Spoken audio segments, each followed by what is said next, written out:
Assalamualaikum warahmatullahi wabarakatuh. Teman-teman HRD, pernah nggak karyawan kita tanya, saya ke depannya bisa jadi apa di perusahaan ini? Atau lebih parahnya, mereka nggak pernah nanya, tapi tiba-tiba resign. Nah, seringkali itu terjadi karena perusahaan tidak punya sistem karir manajemen yang jelas. Di video ini, kita akan bahas apa itu karir manajemen, kenapa ini penting, dan cara membuat yang simple untuk SME. Apa itu karir manajemen?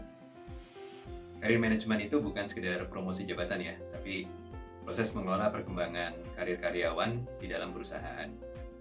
Jadi ada 3 hal utama.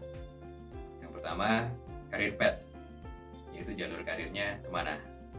Kemudian requirements, ini syarat untuk naik ke level berikutnya. Kemudian yang ketiga, development, ini bagaimana mencapainya. Jadi karyawan itu bukan cuma kerja, tapi juga tahu kalau saya mau naik, saya harus jadi seperti apa. Masalah umum di SME. Di banyak SME, biasanya seperti ini. Promosi berdasarkan kedekatan, kemudian tidak ada jalur karir yang jelas, kemudian karyawan merasa stuck. Dan akhirnya, karyawan bagus malah keluar. Kemudian perusahaan kehilangan talent dan ujung-ujungnya harus rekrut dari awal lagi. Dengan karir manajemen yang tepat, insya Allah karyawan lebih termotivasi, ada arah yang jelas, dan retensi karyawan lebih baik. Cara membuat karir manajemen. Ini versi simple SME. Sekarang kita masuk ke bagian paling penting, yaitu gimana cara bikin karir manajemen yang simple. Saya kasih 3 langkah praktis. Step 1, buat karir path sederhana. Contoh, staff, kemudian senior staff, kemudian supervisor, kemudian manager. Tidak perlu kompleks, yang penting ada arah. Step 2, tentukan requirement tiap level. Misalnya untuk naik dari staff ke senior staff, performanya harus bagus, kemudian harus menguasai pekerjaan, kemudian punya attitude yang baik. Kalau perlu, kaitkan dengan kompetensi model yang sudah kita bahas sebelumnya.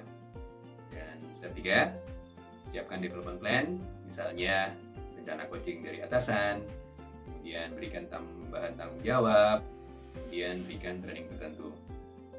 Jadi karyawan tidak hanya tahu target, tapi juga tahu cara naiknya. Contoh sederhana, misalnya untuk posisi admin, karir path-nya admin, kemudian senior admin, kemudian supervisor. Requirement-nya minim error, kemudian menguasai sistem, kemudian bisa handle problem, dan rencana development-nya misalnya diberikan tanggung jawab tambahan atau diberikan coaching oleh supervisor. So, simple tapi jelas.